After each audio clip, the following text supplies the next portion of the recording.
पाटलिपुत्र लोकसभा में इस बार जो हवा बह रही है वह न तो भाजपा के पक्ष में है और न ही राजद के पक्ष में बह रही है। मामला इस तरह से है कि रामकृपाल यादव मीसा भारती के ऊपर हावी हो जाएंगे या मीसा भारती रामकृपाल यादव के ऊपर भारी पड़ेंगे, कुछ नहीं कहा जा सकता।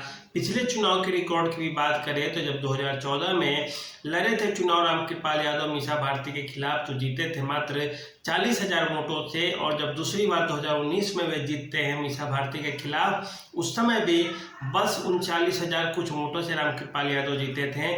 इस बार मीसा भारती के लिए लालू यादव भी कैंपेन कर रहे हैं, राबड़ी देवी कर रही हैं, तेजस्वी यादव कर रहे हैं। इस कारण वहाँ पे कुछ भी कहना अभी जल्दबाजी होगी। वहाँ के हम स्थितियों को समझे, वहाँ के जातीय समीकरण को समझे तो हमें यह पता चलेगा कि लड़ाई वहाँ पे कांटे की है और जो पूरे के पूरे खेल जो बिगड़ सकते हैं रामकृपाल यादव के पक्ष में फैसला आ सकता है, वह काम केवल और केवल एक व्यक्ति कर सकता है और उस व्यक्ति का नाम है फारूक रजा। तो आइए हम जानते हैं पूरी कहानी क्या है। दरअसल देखें तो पाटलिपुत्रा लोकसभा क्षेत्र में जो अभी चुनाव के मैदान में उतरे हैं रामकृपाल यादव, वो पहले राजद से हुआ करते थे, लेकिन राजद में थोड़े परिवार के सदस्यों को लेकर पार्टी बदनाम रही है। वही हाल हुआ मीसा भारती लालू यादव की बेटी को टिकट वहां पे दिया जाने लगा और पार्टी के पुराने नेता रामकृपाल यादव को यादव होने के बावजूद पार्टी ने लात मार दी।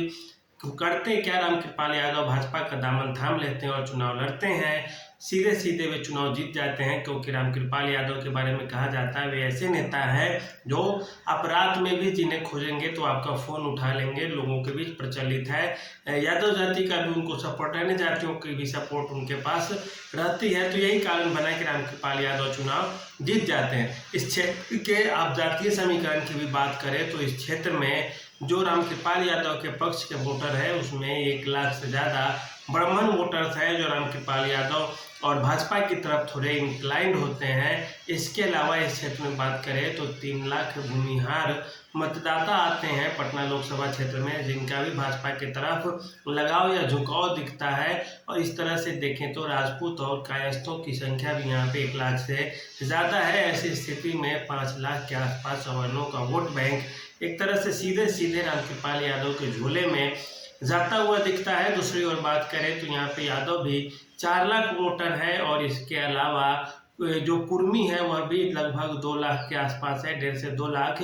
तो एक तरह से देखें तो जो भाजपा का जो कैडर वोट है उसमें आप सीधे सीधे समझ जाएंगे 1 लाख ब्राह्मण है, 3 लाख भूमिहार है, 1 लाख से ज़्यादा राजपूत और कायस्थ है, लगभग 1.5 से 2 लाख कुर्मी वोटर है। ये कुल मिला के 7 लाख हो जाते हैं। इसके अलावा 3 लाख दलित जाति के हैं, जिसमें जीतन मांझी और चिराग पासवान की बिरादरी से आने वाले लोगों की संख्या ज़्यादा से ज़्यादा है। और इस कारण से आप देखें तो कुशवाहा वोटर्स भी जो हैं वो कुर्मी के साथ ही आ जाते हैं, उनकी संख्या भी उसी में आ जाती है। और ये दोनों कुर्मी कुशवाहा मिला के 2 लाख से ज़्यादा आते हैं आंकड़ों में। और इसी को आधार बनाकर आप देखें तो मीसा भारती से आगे निकल जाते हैं। मीसा भारती के पास जो वही समीकरण है 4 लाख यादव और 1.5 लाख मुस्लिम, तो ये दोनों को मिलाकर भी 5.5 लाख ही मतदाता हो पाते हैं। और चूंकि यादव दोनों तरफ से है तो रामकृपाल यादव की भी अच्छी खासी पैठ है। इस कारण रामकृपाल यादव भी कुछ न कुछ संख्या में यादव मतदाताओं को अपनी ओर खींचते ही हैं, हमेशा खींचते हैं और आगे भी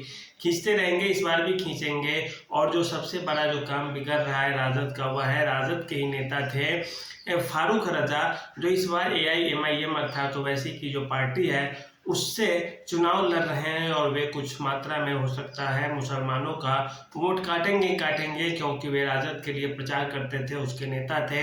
टिकट न मिलने से नाराज होने के कारण वैसे की पार्टी से उन्होंने चुनाव लड़ने का मन बनाया। और वे जितनी संख्या में मुसलमानों का वोट काटेंगे या सीधे सीधे नुकसान राबड़ी देवी की बेटी लालू यादव की बेटी मीसा भारती को हो जाएगी।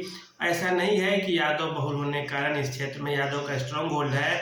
दरअसल देखिए तो 2009 में लालू यादव को भी इस क्षेत्र से हार का सामना करना पड़ा था, जब जनता दल यूनाइटेड के 2009 में रंजन प्रसाद यादव ने लालू यादव को शिकस्त दे दी थी और लालू यादव वहां से चुनाव हार गए थे। और जैसे लालू यादव चुनाव हारे 9 से 14 के बीच में, फिर 14 में मोदी लहर आती है और इस समय जदयू अलग चुनाव लड़ती है, भाजपा अलग चुनाव लड़ती है, राजद अलग चुनाव लड़ती है। ऐसे में फिर से जो राजद है उसको हार का सामना करना पड़ता है। लेकिन इस बार भाजपा के रामकृपाल यादव ने हरा दिया मीसा भारती को। 2019 में चुनाव होते हैं, फिर वह हार जाते हैं। इस बार की बात करें इस लोकसभा क्षेत्र में तो जो मामले हैं, राम मंदिर का मामला है। शहरी क्षेत्र होने के कारण राम मंदिर बनने को लेकर इस क्षेत्र में गजब उत्सव मनाया गया था, उत्साह था लोगों के अंदर।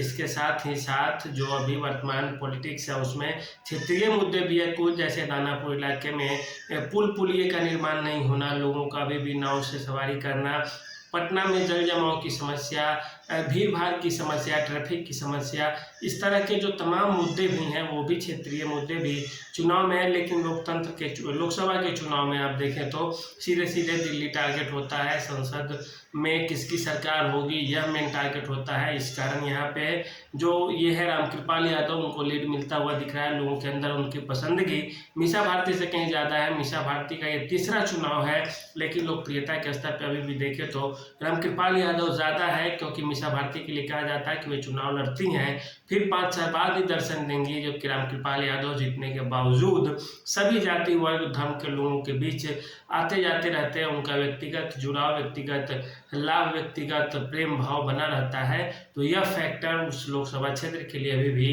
काम कर रहे हैं। तो आज के लिए इतना ही। धन्यवाद।